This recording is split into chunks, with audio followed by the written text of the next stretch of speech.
এখন কিন্তু বর্ষার সিজন, আর এই সিজনে কিন্তু পুঁটি মাছ প্রচুর পরিমাণে পাওয়া যায়। আর এই সিজনে যদি এই রকম করে মাছটা না খান তাহলে কখন খাবেন? আসসালামু আলাইকুম everyone, welcome back to my kitchen.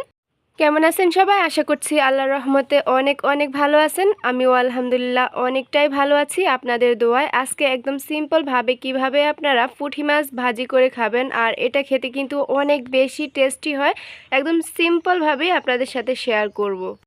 আর আপনার প্লেটে যদি এরকম করে মাছটি থাকে আর সাথে কিন্তু কিচ্ছু লাগবে না, এভাবেই আপনারা পুরো প্লেট খালি করে নিতে পারবেন। তো চলুন দেখিয়ে দিচ্ছি কিভাবে এই মাছটি আপনারা রান্না করবেন। প্রথমেই আমি এখানে কতগুলো ভ্যারাইটিস মাছ নিয়েছি। এখানে কিন্তু পাঁচমিশালি মাছ আছে, একেবারেই যে পুঁটি মাছ নিতে হবে এমন কোনো কথা নাই, দুই একটা অন্য মাছ থাকলেও কোনো ব্যাপার না। এখন আমি এগুলো ক্লিন করার জন্য কতটুকু লবণ অ্যাড করেছি। তো এখানে আমি মোটামুটি হাফ চা চামচ লবণ অ্যাড করে এগুলো আমি ভালো করে মেখে, আপনারা দেখতেই পাচ্ছেন ভিডিওতে আমি কিভাবে কাজটি করতেছি, মেখে নিয়েছি। এখন আমি কিন্তু পানি দিয়ে এটা ধুয়ে নিব, আর এটা কিন্তু কয়েকবার পানিটা চেঞ্জ করে নিতে হবে।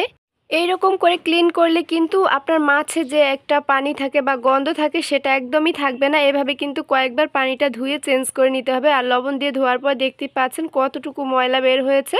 তো আমি পানিটা ছেঁকে নিয়েছি। এবার আমি কিছু ইনগ্রেডিয়েন্টস অ্যাড করে দিব। আমি একটা মিক্সিং বলে নিয়ে এবার আমি হাফ চা চামচ লবণ অ্যাড করে দিয়েছি, মরিচ গুঁড়ো অ্যাড করে দিয়েছি হাফ চা চামচ, হলুদ গুঁড়ো দিয়ে দিচ্ছি হাফ চা চামচ পরিমাণ। অবশ্যই কিন্তু আপনারা এই ইনগ্রেডিয়েন্টসগুলো আপনাদের মাছের উপর ডিপেন্ড করে অবশ্যই অ্যাড করবেন। এখন আদা আর রসুন মিলে ব্যবহার করেছি এখানে হাফ চা চামচ। এই সবগুলো মশলা ভালো করে হাত দিয়ে মিক্স করে নিচ্ছি, আপনারা দেখতেই পাচ্ছেন। ফাইনালি কিন্তু মিক্স করা হয়ে গিয়েছে। আমি এভাবে কিন্তু 10 মিনিট রেস্টে রেখে দিব। 10 মিনিট পর আমি চলে যাচ্ছি কিচেনে। আমি একটা কড়াই নিয়েছি, আর যে পাত্রে আমি রান্না করব সেখানে কিন্তু আমি সরিষার তেল অ্যাড করে দিয়েছি। অবশ্যই কিন্তু এখানে সরিষার তেলটা অ্যাড করার চেষ্টা করবেন, ভালো একটা টেস্ট আসবে। এখন আমি 4টি শুকনো মরিচ ভেজে নিচ্ছি। অবশ্যই কিন্তু চুলার আঁচটা মিডিয়াম টু লো হিটে রেখে এটা ভেজে নেবেন, তাহলে কিন্তু অনেকটা মুচমুচে হবে।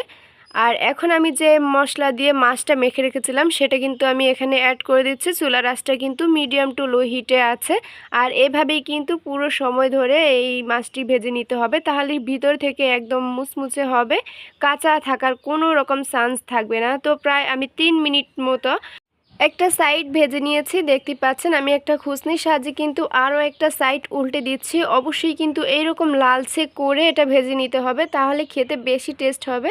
খেয়াল রাখতে হবে চুলার আঁচটা কিন্তু কোনোভাবেই হাই করা যাবে না, তাহলে কিন্তু কালার চলে আসবে কিন্তু মুচমুচে বা ভেতর থেকে একটা সিদ্ধ হওয়া সেটা হবে না। ফাইনালি দেখতে পাচ্ছেন এইরকম করে আমি একদম লালচে করে ভেজে নিয়েছি। তো যখনই আমি এই মাছগুলো ভেজে উঠিয়ে নিচ্ছিলাম, সরিষার তেলের আর মশলার যে সুন্দর একটা স্মেল বের হয়েছিল আমার কাছে অনেক ভালো লেগেছিল। তো আমি কিন্তু 2টি লেয়ার করে এই মাছগুলো ভেজে নিয়েছি, আর ফাইনালি দেখতে পাচ্ছেন আমার মাছগুলো ভাজা হয়ে গিয়েছে। তো আমি আগে যে শুকনো মরিচটা ভেজে রেখেছিলাম সেটা কিন্তু আমি এখানে গার্নিশিংয়ের জন্য অ্যাড করে দিয়েছি। তো মাছগুলোর ফাইনাল লুকসটা দেখতে পাচ্ছেন নিশ্চয়ই, আর এটা কিন্তু খেতে অনেক বেশি টেস্টি হয়। গরম ভাতের সাথে এই মাছগুলো থাকলে কিন্তু আপনার কিচ্ছু লাগবে না, ট্রাস্ট মি, আপনারা একবার ট্রাই করে দেখতে পারেন।